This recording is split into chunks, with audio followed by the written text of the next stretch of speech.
easy life. Get stuck in it. You're alright. Aprendi a acertar primeiro, mas acertar firme com bote certeiro. E sem compaixão, o cobra cai e nunca morre. Eu sou o Miguel, de frente se você pode. E aí galera, tudo bem com vocês? Hoje a gente tá aqui pra reagir top 10 campeões mais poderosos de League of Legends. Vocês estavam pedindo muito Verdade, mesmo esse vídeo, então trouxemos, espero que vocês gostem. Se puder deixar o like é sempre de grande ajuda, se puder compartilhar também, beleza? Verdade, meus amigos. Outra coisa, se caso você quiser se tornar um membro Cobra Kai, Se torne agora pra gente voltar no jogo. contra os membros. Então galera, se mais um, já se inscreve pra fortalecer a gente. E ativa o Pra não sininho. perder nada, quer que? É melhor que tu, Então, hein? bora mais um vídeo? Bora, meus amigos. Salve rapaziada, Celpe na voz, Salve. e hoje estamos aqui mais um vídeo, mais uma quinta-feira, pra falar do universo de Runeterra. Eu tava com saudade de fazer algum vídeo ligado à história de Runeterra aqui no canal, então aqui vai, top 10 campeões mais poderosos de League of Legends, baseado na lore, claro. E lembrando que essa lista aqui é uma lista feita por mim, sob a minha concepção, que eu baseei em duas coisas. A primeira é a natureza do poder do Champion, e a segunda são os feitos dele na lore. E essa aqui é só a minha concepção. Se vocês quiserem discordar, acrescentar ou tirar algum champion, fiquem à vontade. Yes. E a ordem não tá necessariamente do mais poderoso pro menos poderoso ou vice-versa. É só uma ordem qualquer aí. Então bora. Garen Paladino na minha frente em Shurima. Jogou uma espadinha.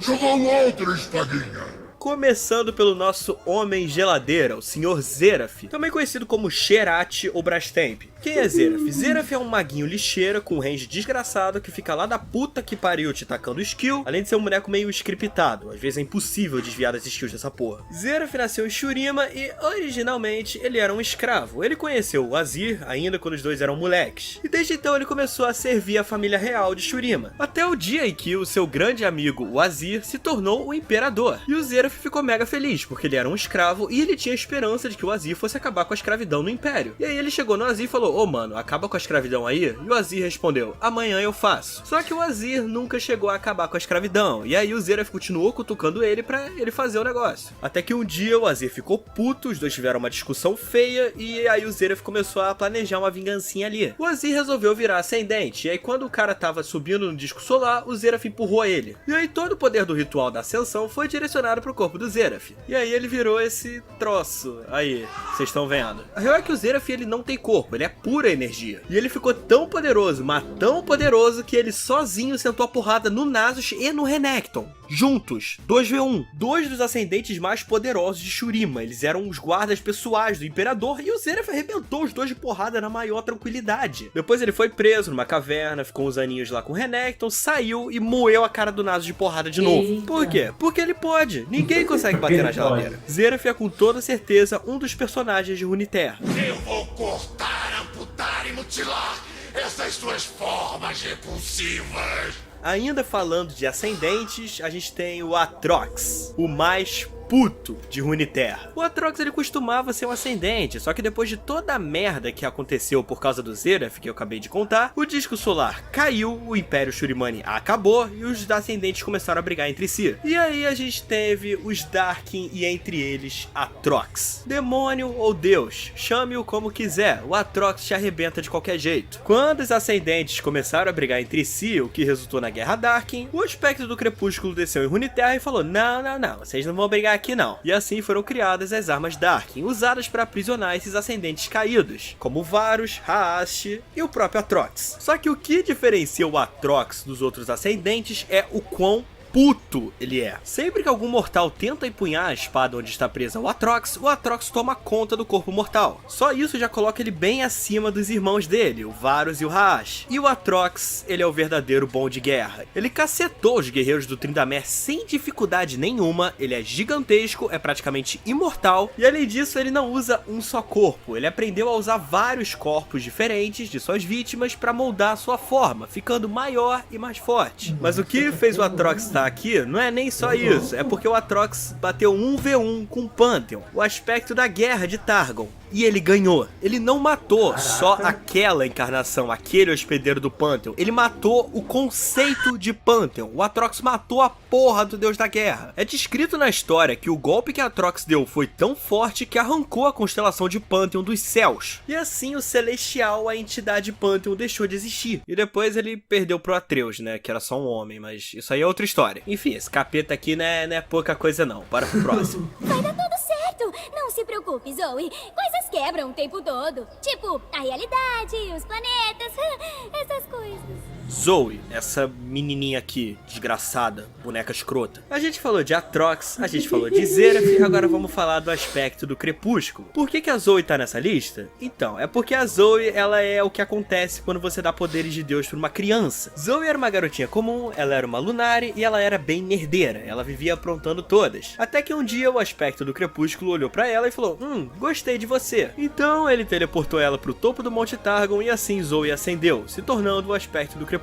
Eu resolvi botar a Zoe aqui porque a Zoe ela tem uma coisa que nenhum dos outros aspectos tem, que no caso é a Toon Force. O que é a Toon Force? É o poder de Cartoon. Lembra o desenho do Pernalonga, quando o caçador apontava uma arma pra ele, aí o Pernalonga botava o dedo na frente do cano e o tiro saía pra trás? Então, isso é a Toon Force. As leis da física e as regras de funcionamento da realidade simplesmente não se aplicam a Zoe. Se ela resolver que ela simplesmente quer abrir um portal e ir pra um planeta cheio de chocolate, ela vai. Ela consegue criar portais igual os portais do jogo Portal. A Zoe é capaz de coisas como manipular a realidade, passear entre dimensões completamente fora da compreensão mortal, como se estivesse andando num passeio no bosque, e viajar no tempo. Sim, a Zoe consegue viajar no tempo. Nossa, enfim, é isso. Ela tá hora. aqui porque aparentemente os poderes dela simplesmente não respeitam regra nenhuma, o que torna ela uma personagem Apelona. completamente fora da curva do universo de Runeterra. 2 vezes executado, 2 vezes renascido.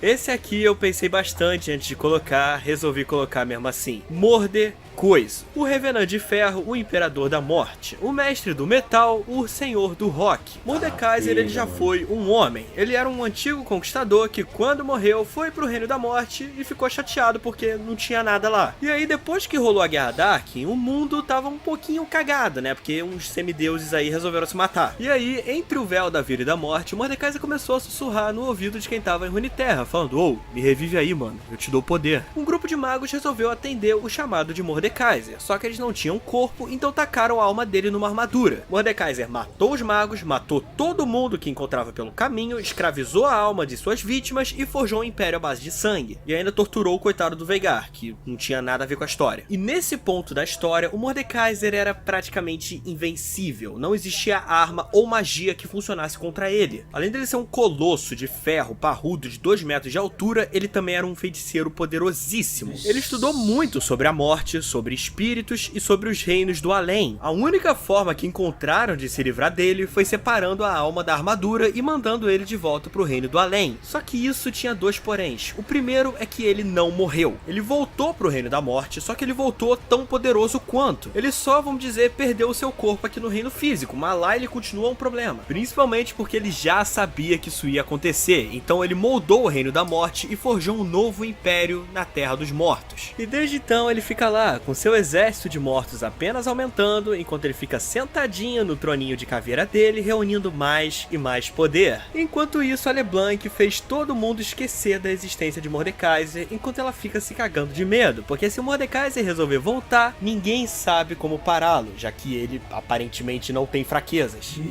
Ajoelhe-se perante ao Vlad. Vladimir.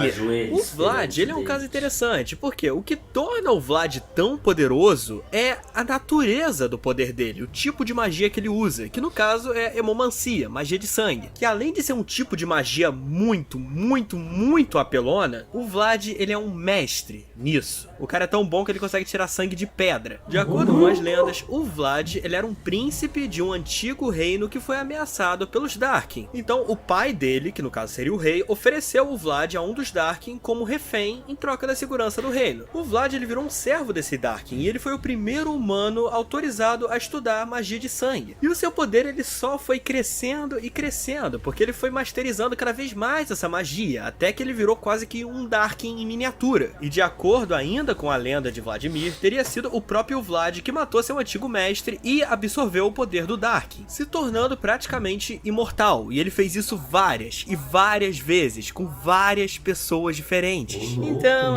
Vlad é um carinha bem perigoso. Não mexam com o Vlad. Tá gravando que ela vai falar?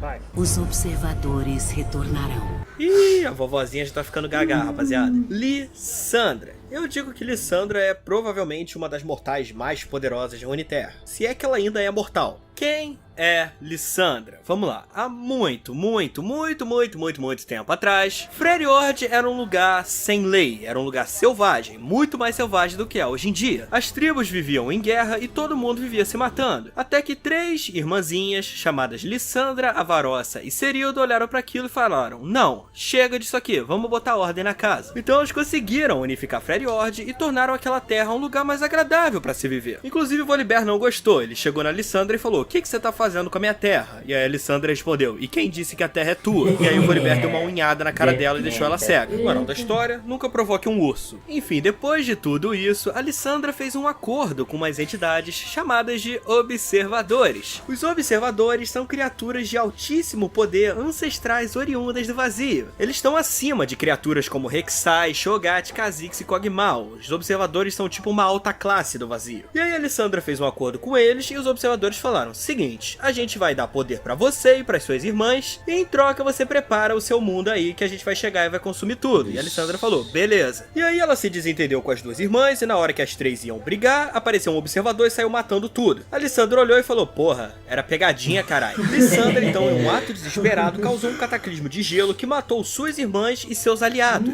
e assim aprisionando os observadores em uma barreira de gelo verdadeiro. E desde então, por milênios, Lissandra vem mantendo os observadores presos nesse gelo mágico. E é por isso que ela tá nessa lista, porque congelar os observadores e manter eles presos enquanto se resolve com a Ashe e com a Seju não é qualquer um que consegue. Os humanos acertaram em algumas coisas, como cerveja. Cerveja escura. Macio e peludo, chegou o nosso cabrito. O cabrito de fogo poupa apresentações. Ele é um semideus de Freljord, assim como Volibear e Anivia, só que ele é o mais velho de seus irmãos. Além dele ser um deus ferreiro, e de acordo com as lendas, foi ele que forjou a terra. Eu fiquei na dúvida entre botar ele ou Voli. Eu acabei botando ele aqui porque, primeiro, que o Voli ele é selvageria pura, só que ele ainda é um moleque comparado ao Ornn. Volibear, ursão da Coca-Cola, ele é a encarnação da fúria e da tempestade. Em suas batalhas ele já criou fiordes, destruiu montanhas e varreu florestas. Porém, para que Volibear fizesse isso, alguém teve que preparar o terreno ali primeiro, e esse alguém foi Ornn. Isso além de que o Ornn e o Volibear não se gostam, e o Ornn já deu umas palmadas ali no Voli. Além de ser quem forjou a terra, Ornn é o deus do fogo, deus da magma, ele é praticamente um vulcão vivo com chifre. E mais do que um destruidor, Ornn é um criador. Os equipamentos que Ornn cria são de nível inigualável. Vocês terem noção, o escudo usado pelo Braum foi forjado pelo Ornn, e até o momento ele é praticamente indestrutível, não teve nada que conseguiu arranhar esse escudo. Então ponto aí pro nosso cabrito da forja. Riot, pelo amor de Deus, faz uma skin pro Ornn, não aguento mais skin da Kai'Sa.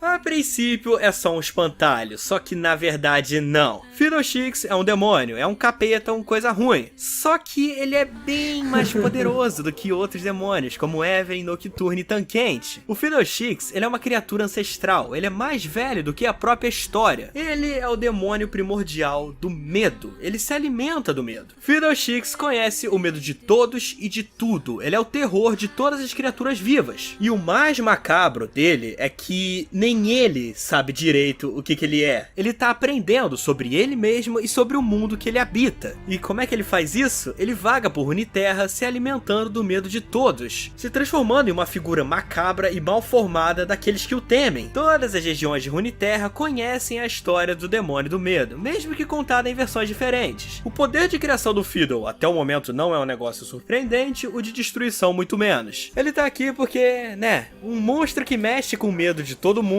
é um negócio meio complicado. Enfim, bora pro próximo. Até agora a gente falou de uma geladeira super bufada, um matador de deuses, uma criança toda poderosa, um super necromante roqueiro com uma armadura Dark of Doom, um vampiro com sangue Darkin, uma feiticeira velha e fumante, um ferreiro macio e peludo e um espantalho que parece que saiu de um livro do Stephen King. Mas o que pode ser mais poderoso do que tudo isso? Que tal a morte? Os Kindred são os deuses da morte de Runeterra. A ovelha e o lobo são os responsáveis por fazer o povo de Runeterra passar dessa para melhor. E diga-se de passagem, é uma das melhores representações de deus da morte que eu já vi no universo de fantasia. E é meio óbvio o motivo dos Kindred estarem aqui, né? Como diria meu amigo Lúcia, todo mundo morre. Alguns só precisam de uma ajudinha. Então pessoas, plantas, animais, até mesmo deuses podem morrer. E a ovelha e o lobo vão estar lá esperando. Agora uma curiosidade é que os Kindred não são os únicos deuses da morte de Runeterra. Existem outros, que foram apresentados lá no Legends of Runeterra. Eles não estão no LoL. E vocês sabiam que até mesmo deuses da morte podem morrer? Só que a morte deles é um negócio mais representativo. Eles teoricamente morrem quando o povo que cultua aquele deus da morte esquece eles. E aí eles eventualmente morrem. Eu fiz as estrelas para que iluminem o nada perpétuo. E os mortais as usam para conselhos amorosos? Que surpresa! É meio mais que óbvio que o Aurelion Sol ia estar nesse vídeo aqui. Então vamos falar um pouquinho dele aqui. Além do combo inteiro dele dar menos dano do que uma Shuriken do Zed e dele não conseguir se esconder na moita, o que o Aurelion Sol faz? Olha, levando em consideração que o título dele é o Forjador de Estrelas, eu acho que é meio óbvio o que ele faz. Ele é um deus criador, igual o Ornn que eu falei mais cedo. Só que o Ornn, ele forja a terra, ele forja a montanha. O Aurelion Sol, ele forja estrelas, ele faz planetas, ele cria galáxias. O Aurelion Sol, ele nasceu durante o primeiro sopro da criação. Quando o Aurelion Sol nasceu, não tinha nada, era tudo um imenso vazio. Então ele começou a criar planetas, criar estrelas e por aí vai. E uma curiosidade, vocês sabiam que o Aurelion Sol, na real mesmo, ele não é um dragão? Ele assumiu a forma de dragão quando ele passou aqui em Runeterra pra dar um salve, mas a forma real dele mesmo não tem. E aí quando o Aurelion Sol passou aqui em Runeterra, todo mundo olhou pra ele e falou: caralho, mano, tu é muito forte. E o Aurelion ficou tipo: é isso aí, mano, tem que respeitar mesmo. Nossa. Ele falou: pô, mano, tu é tão foda que a gente fez uma coroa pra você. E aí o Aurelion Sol foi lá, botou a coroa. E aí a coroa na verdade era uma armadilha. O poder do Aurelion foi drenado, ele ficou mega nerfado e ainda teve que observar usarem o poder dele pra construir um prato dourado gigante no céu. E depois ainda chegou a Zoe, pegou a coleira dele e começou a tratar ele como se fosse um cachorrinho. Vocês verem, né? Até na lore o boneco só se fode. Bom, é isso, rapaziada. Esse foi o vídeo. Se você gostou, deixa um like aí. E até semana que vem. Valeu! Caramba, mano. Meus amigos, é conteúdo, hein? Gostei pra caramba, principalmente daquele espantalho, né? Do espantalho, né? Do espantalho, mano. O cara é brabo, aquela mulher do gelo também, mano. Pra mim, o que eu achei mais brabo também é essa Zoe. Essa Zoe também, ela é apelona. Você meio que não dá nada, né? Tipo, mano, caraca, abrir portal e tá para o negócio do tempo, tudo. Os do Kindred, os Kindred a gente já sabia as histórias e tal, né? Mas esse negócio aí que eles morrem, se caso eles forem esquecidos e tudo mais, também é pesado também, né? O do Aurélio do Sol também. Aurelion Sol, o cara é brabo, hein? Eu achei brabo também. E meus amigos, eu acho que é a primeira vez, mano, que a gente tá trazendo no canal dele. Não, acho que ou a gente já trouxe já. A gente já trouxe? Uhum. Mano, tô gostando pra caraca, mano. Vocês estão mandando bem. Só conteúdo de qualidade, beleza? Verdade. Comenta pra gente desses 10 aí, qual que é o mais brabo. É isso aí, ou qual é o seu favorito também. Pode deixar aí nos comentários, verdade. Tá? Eu espero mesmo que vocês tenham gostado. Comenta aí pra gente o que você achou e se você chegou até aqui. E gostou desse vídeo. Muito obrigada pelo seu feedback. Tamo junto. Então, até o próximo vídeo.